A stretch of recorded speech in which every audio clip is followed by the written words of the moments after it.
Hi, one of you guys just pointed out to me that I never talked in the felting video about anti-felting.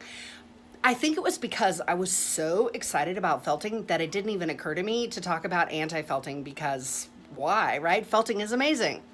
So if you have just watched the felting video, then you might be curious about how we prevent felting in textiles. One way that we can prevent felting in textiles is to actually, this is so horrible, I almost don't even want to say it. We use like bleach or some other really harsh chemical, and we actually strip the scales off the surface of the wool fiber. It's horrible.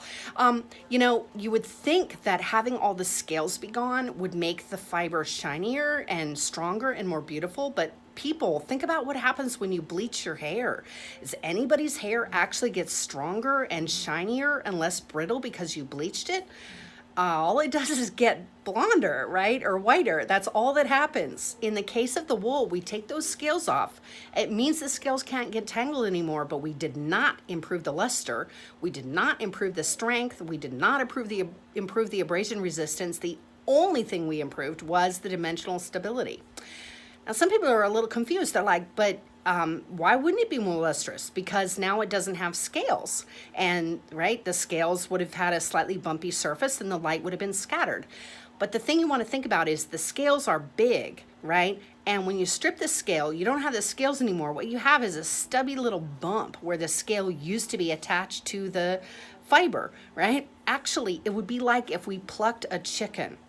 Which is shinier, a chicken with feathers on it or a naked chicken, okay?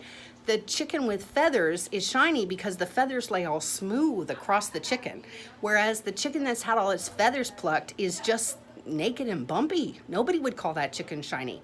So luster is not improved. Again, strength isn't improved because we just bleached it or whatever.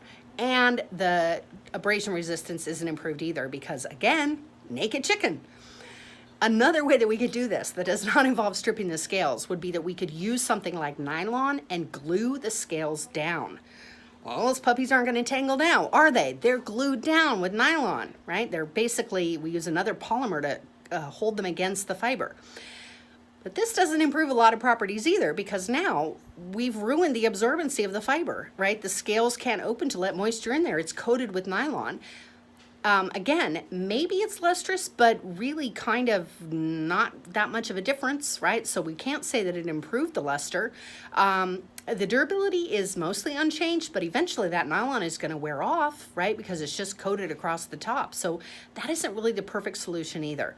The fact is that anti-felting is something kind of tricky that we have to remember. The further we go with anti-felting, the less happy we're going to be with the magical properties of wool that made us love the wool in the first place.